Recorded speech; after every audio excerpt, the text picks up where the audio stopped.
everybody, it's me, Laura, and I'm back today and we're going to create some vintage jewelry earring sets. Now, I have this set made by Keoker and I really like this set. When I bought it though, however, there was one particular cutter that I just got doubled up on, and really, naturally, I would have sent this thing back. But because they had the simple cutter that goes right into the center of that vintage design, I decided to keep them. I thought, sometimes you have to judge between whether it's worth the hassle or not to send it back. And since they had it there where I could do that particular design, I thought, yeah, we'll just keep it. Anyway, as you can tell, I've brought in my black clay here, and this was rolled out on a #2 setting on my Atlas pasta machine. If you have a different kind of pasta machine, it might be a different number, or if it's reversed. So you might have to fiddle with it. On my Atlas, it's a #2.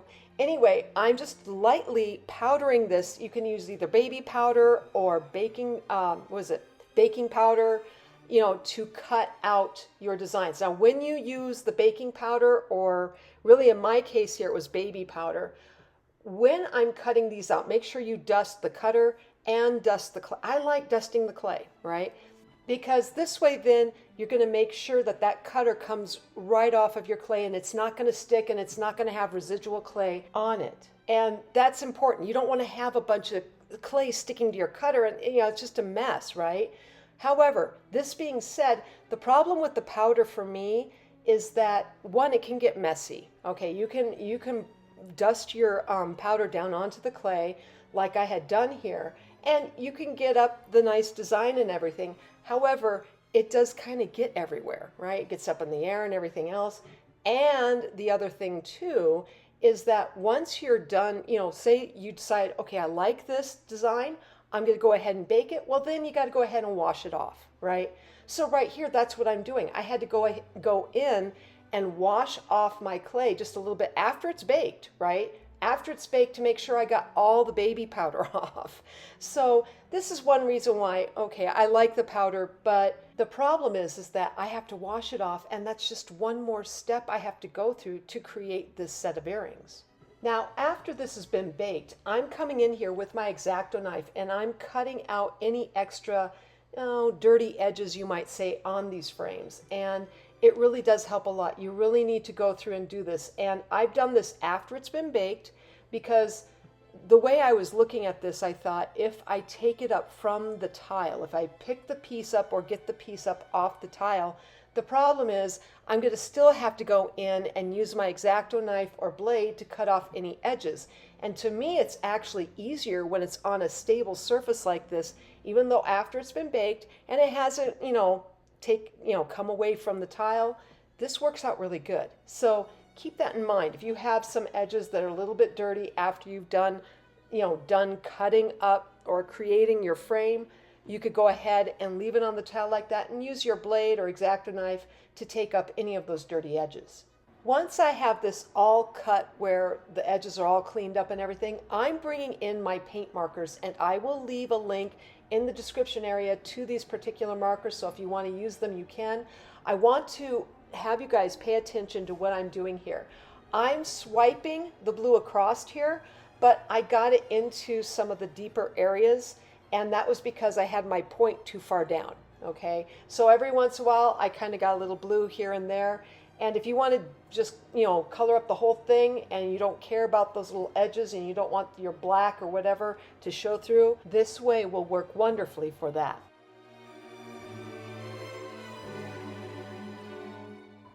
Okay, so here I wanted to show you guys the alternative way you can use to create these frames.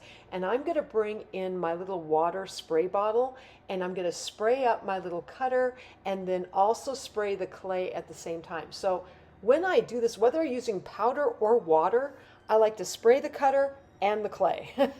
This way then I know I'm going to really get a good clean cut, and I'm not going to have the clay come up on the cutter itself, which is really important with these things, especially with all the delicate little details in them. Yeah, you don't want to have to go through that where you get a bunch of clay in the cutter. It's not fun. Anyways, I'm cutting these out, and you could tell I'm already getting a really nice clean cut. The nice thing about using water is that it dissipates. You know, unlike the powder the first time around, where I'm going to have to kind of wash it off a little bit to get any extra powder off, the water's going to be gone. It's going to evaporate. You're good, you know. And that's why I like the water method, I think, so much. Anyway, like I said, I'm cutting these out to kind of give you a good sense of this. The other thing I wanted to point out here on this version, now mind you, my clay is unbaked here, okay?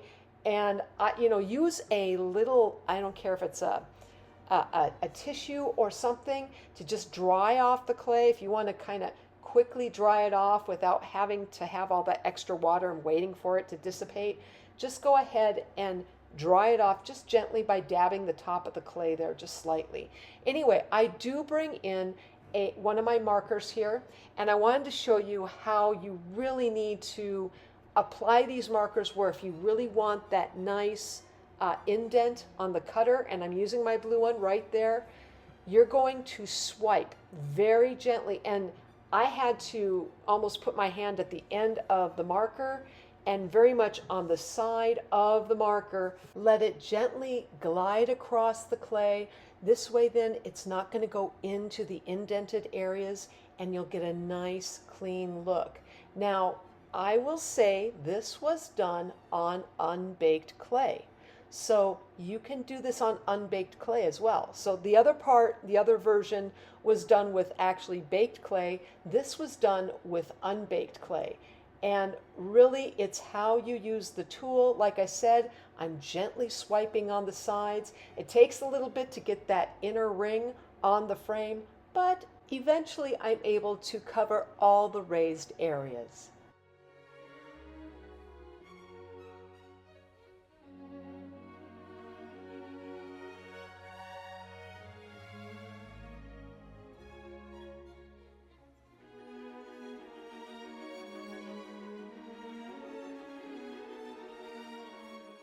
All right, so now we're going to start working on our first set of earrings, but I had to go back to my cutter set because I had to find the insert cutter, if you will, that matches up with each earring type. So right there, it was like, okay, that's a little wider oval, fits directly into that particular frame, and then there's my longer oval, and that fit into that. So what I did was, once I found those particular cutters, we're going to come back in now with some of my black clay that has been rolled out on a number 4 setting. Now you could go to a 5 if you want, and that will work just fine. No problems whatsoever. But the idea here is that you want to make 2 pieces of each. So 2 pieces of the wider oval and 2 pieces of the skinnier or thinner oval. Once you have those pieces cut out though, we're going to bring in my Skinner blend, my simple Skinner blend of my yellow to magenta cane. And this cane was, I would say, maybe a 1/4 of an inch in diameter. It wasn't terribly big, okay? This is pretty tiny. And a 1/4 of an inch, which would be about a 1/2 centimeter. So just to give you an idea as to the size of this thing. And then what I'm doing is I'm pinching the one side on the pink point. I'm going to pinch my point on the bottom there with the magenta, and then I'm going to start cutting slices. Now when I do that, I'm also then going to bring in my needle tool, and I'm going to start making that nice little indent I like to do right up the center of that petal piece, and start placing this into the oval areas.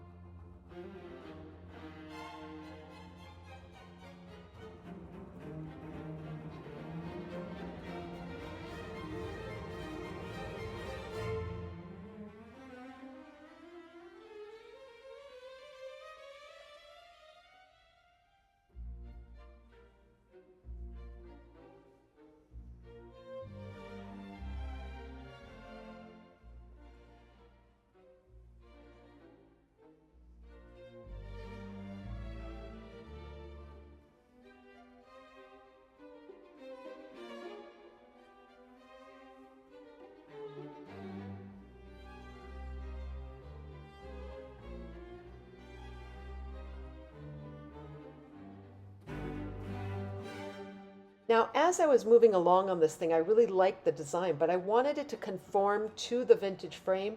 So I came back in with that cutter and recut it again. Once I have that pushed down though, I'll go ahead and take up all the little extra pieces around the edge, and then I'll come in with the second piece and I'll mirror what this looks like.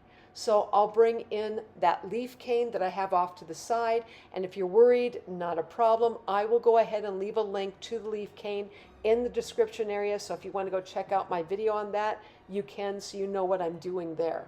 Anyway, bringing in more of these petals, I'll go ahead and mirror it to the other piece that I had just created.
This looks so nice, doesn't it? Don't you just love this?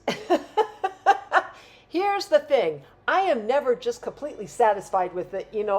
There's something with me and borders and frames that I have to bust that bubble. I don't know, there's something about it.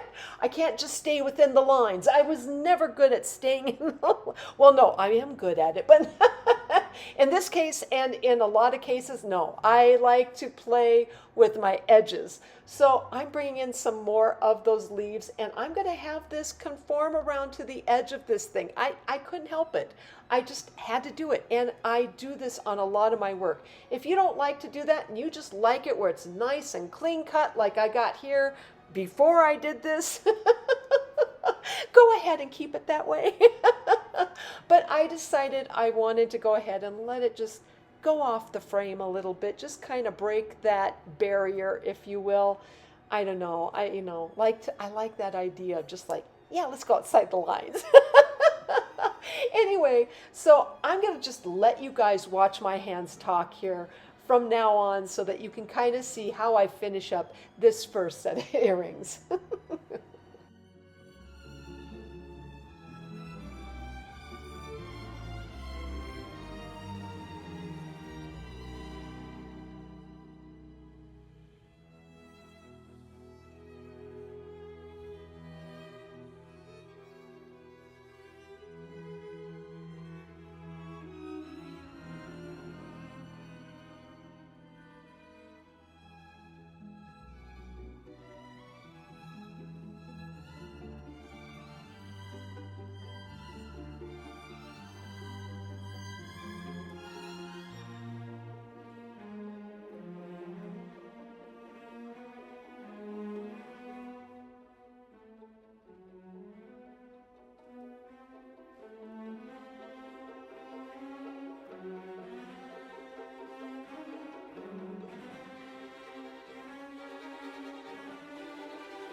All right, so now we're going to start working on our second set of earrings, and I'm bringing in a Skinner blend cane here, and this particular cane was about 2 inches in length, and actually that winds up to be about 5 centimeters in the metric side. Anyways, I'm going to cut this in half, and then I decided to cut it, down the lengthwise from that half. And the reason for this was because that particular Skinner blend was a little bit too big. Anyway, I also brought in my stack, which I cut a slice off of, and the stack itself was created using my #1 setting on my Atlas pasta machine. And then I cut a slice off of that stack, and I cut you might say a sliver off of the white end, so you had created a point. If you want to, you could even pinch the point with your fingers, but I have this point on the one end, and this thing is what? Yeah, like less than 1/4 of an inch. Yeah, maybe half of a what, like half of a centimeter. Very thin piece. Anyways, I'm going to take one of these pieces and I'm going to wrap them in black, and when I wrap this particular slice in black, it's going to be very thin. This thing I rolled out on a #5 setting on my Atlas pasta machine. You could even go to a 6. It might have been a 6. This thing was really thin, and the reason why is because if you have to, even look at the slice and look at the thickness of your black. If it looks like it's a nice line, okay, like think of when you're drawing. Do you use a blunt ended tip or do you use a really thin tip when you're drawing? That's how I look at this, because it makes it a lot easier then to decide, is that about the right size or the right thickness for the thing that I'm wrapping it in.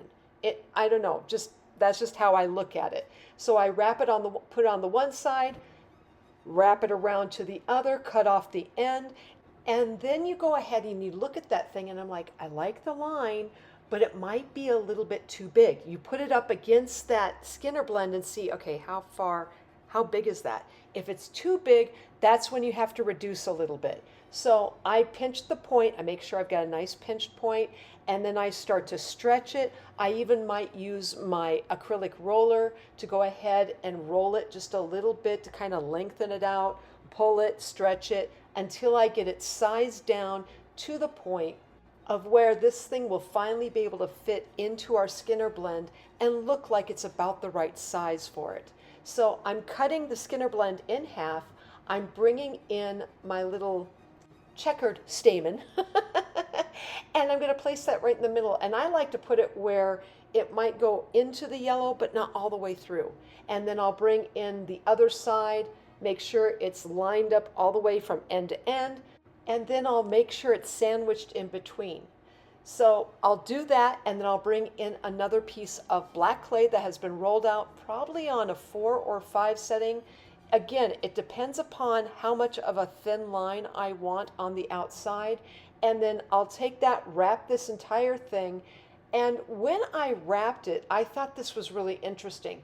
As I was wrapping it, I thought, let's go ahead and line it up with the mark that's already on the bottom here from the original stamen piece and not go over that, okay? Don't go over the white. No, just meet it up so where you're cutting it just shy of completely covering the whole thing. This way then that white is going to show through on the bottom, and yes, it's a little bit of a bump area. So that's when you come in and you create a little tiny white log. So this white log is pretty tiny, but it's going to be fairly long. You're going to place it right down into that channel. Isn't that nice? This way then you have your registration line. You don't have to worry about it sitting, where you have to tap it down onto the cane. It's already sitting in it. Then I cut it in half, and yes, it goes off just a little bit, but that's okay. I want to make sure I have that registration mark on the end so I know exactly where it shows up on the other side. You got to make sure you have that registration line, right? Anyways, I'm bringing in a piece of this. I've reduced it down, and this reduction, this thing got tiny. I got down to what? Yeah, like a 1/2 of an inch. Not even, if you want to, you could go down further. You could tell even, 1/2 of a centimeter. So I'm going to cut slices from this. I'm going to make sure that I have a pinched point on the one side of the cane itself, cut off slices, and start laying them into the longer ovals. All right, so from here, I'm going to go ahead, I'm going to let you guys watch my hands talk as I work on this second set of earrings.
Okay, so at this point, I've baked this set of ovals and it's completely hard through and through.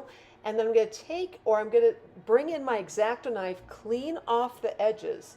And once I have those edges cleaned off, I'm going to bring in my liquid polymer clay and a little bit of super glue, but mainly liquid clay, all right? You don't even have to include the super glue, just the liquid clay.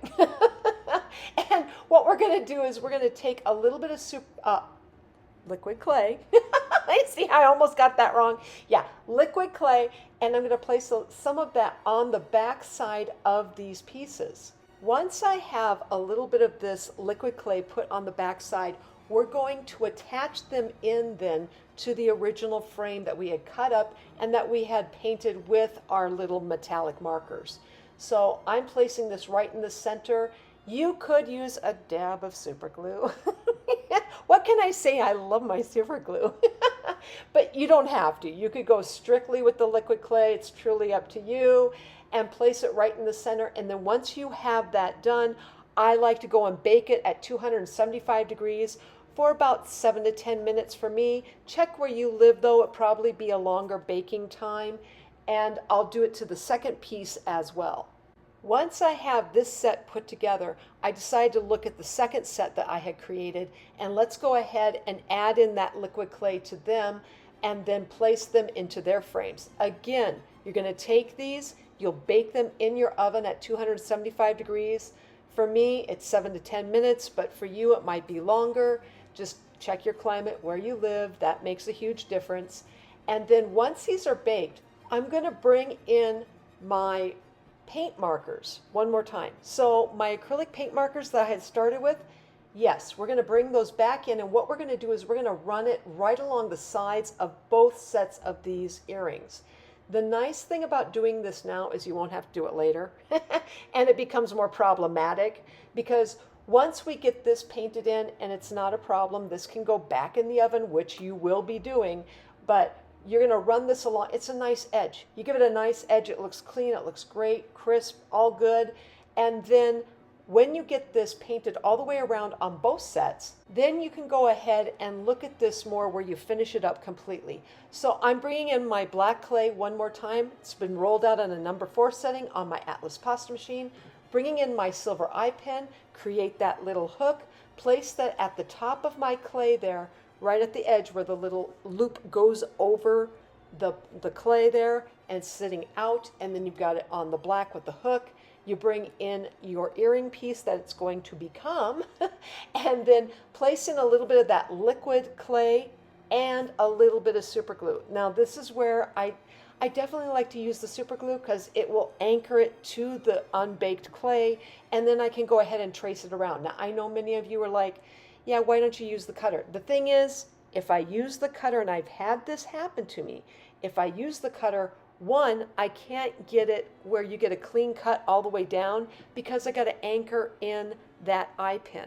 Okay, I want a nice channel. Plus, when I go ahead and cut down in the clay with that cutter, here's the thing, even if I put the baked piece on top, it doesn't always just mesh together nicely. Sometimes it just, I feel like there's a bit of once in a while I'll have a gap. I don't know why, but or it doesn't line up right. That's the other thing.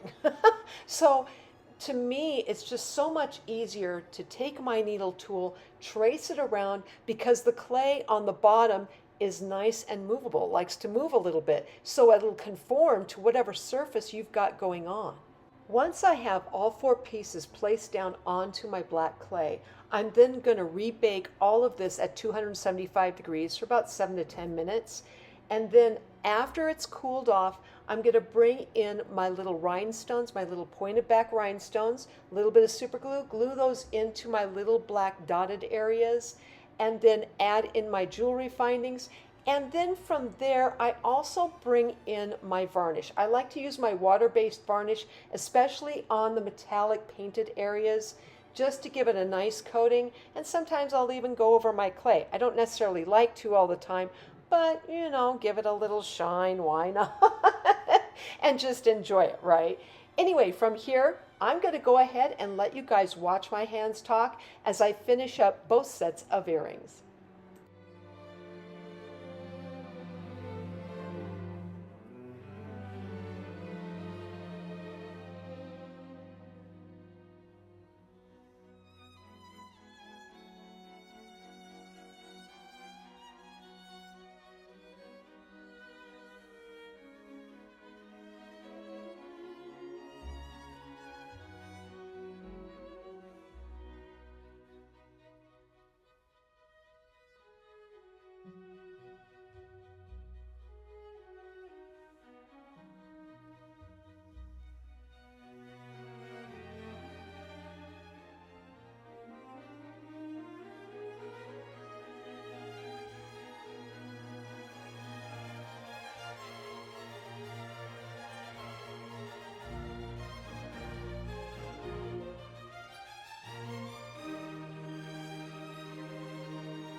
All right, so this is the end result of creating my vintage blue framed earring sets in polymer clay.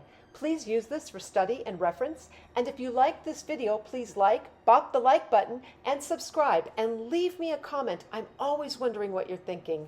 Otherwise, I am sending out my biggest hugs to each of you, and I hope you have a fantastic day.